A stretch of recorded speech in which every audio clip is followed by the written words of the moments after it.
Hello, good morning. Welcome to day 32. Let's begin. Most people wake up in the morning, project into a stressful future, and by doing so, they wake up as the past version of themselves. There is a habit of thinking about the same old stressful task at work, saying hello to the coworker you despise, and coming home to a spouse that is going to start an argument. Rather than setting a new conscious goal to change the day's outcome, we psych ourselves into having yet another bad day. The only way to break the surface level living cycle is to change who you are is to become an explorer of the unknown. You must think new thoughts, set new goals, learn new skills, have new ideas, and execute on those ideas to build yourself out of the hole you were born and raised in. Your psyche demands novelty for progress, but most people get theirs from endless sources of instant cheap pleasures.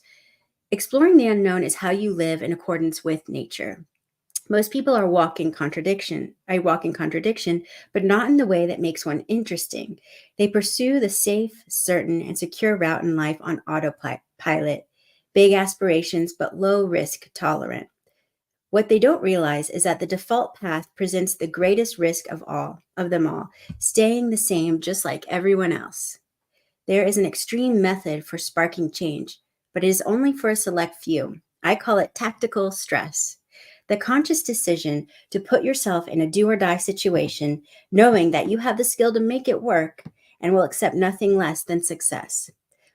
Pull a night all-nighter, sign up for a marathon, book a flight across the globe, move to a location that demands 3 times more than what you can afford.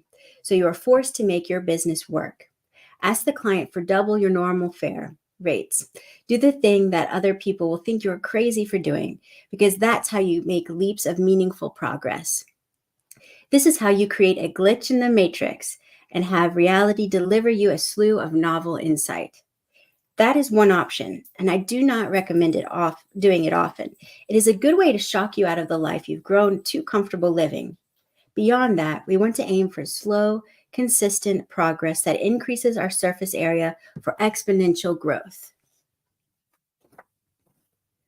I want you to picture a map in a video game. When you start playing, the only thing you can see on the map is the location you are currently in. As you follow the quest line, new locations show on the map, but most of them remain dark. The places you've traveled are the known, and the areas you cannot see are the unknown. By following the storyline you are told, and by never pursuing your curiosity, you imprison yourself to the life of ever-decreasing meaning. These are areas to explore outside of the default storyline you have been assigned. The good life is for those that take the first, second, and third step beyond what they know. Now let's think of the unknown as a big, dark room. Your vision, albeit unclear at first, will bring a dim light to the room that gets brighter as you gain experience. You are in one corner of the room and you can see your purpose, a candlelight off in the distance. Your hierarchy of goals or plan is a line of candles that increase in brightness from your purpose to you. The closeness of the candle signifies the level of challenge you have the skill to take on because you can see the surrounding area better than the others. If the candle is bright and close, you will not get anxious. But if you stay there for too long, you will get bored. Fulfillment is found at the edge of the unknown. If we want to sustain fulfilling progress in our lives, we must make tiny, compounding improvements toward our vision.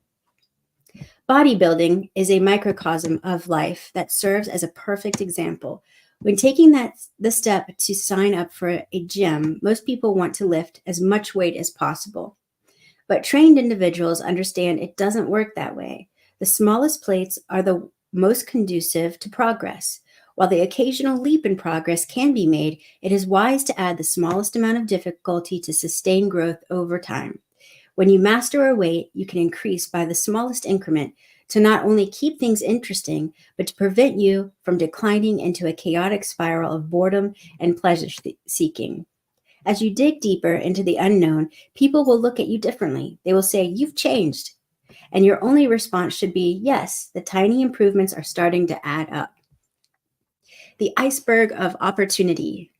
Awareness begets awareness, and ideas beget ideas. If you want to become aware of the potential for your future, you won't find it in a mindless lifestyle. Most people lack passion, drive, and general interest in life because they haven't been exposed to the idea that would change it all for them. They aren't aware that a better life exists.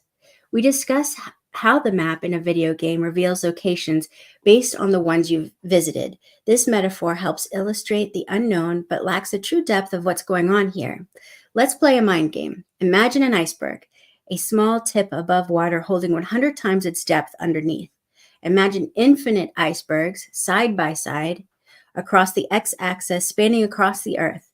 Now imagine infinite icebergs covering the surface of the earth, down to the core, up into the sky, expanding light years across the universe in all directions known to man. And this is only the tip of the iceberg that these icebergs reside in. The process repeats. This is the fabric of reality, infinite, unknown, and connected units of mind calling to be explored. Most people live in a surface level existence. A tree is a tree, and its purpose in serving the interconnected ecosystem remains unconscious. Your job is a job, and even if you hate it, the thought of a creative income is too uncertain to entertain, and the job you are so excited to start loses its spark in less than a week. They said what they said, and if it doesn't fit into your concrete view of reality, you have a mental battle with yourself to justify why you are right and they are absolutely wrong. This isn't a way to live. Curiosity is the spark that creates potential. The process of turning what if into aha, the shift that turns expectations into questions. Curiosity is the trait that reveals itself when you tap into your authentic self, which is non existent when dwelling in a state of unconscious conceptual survival. All right, that's it for today. Thank you so much for being here, and I hope you have a wonderful afternoon. We'll see you in the morning.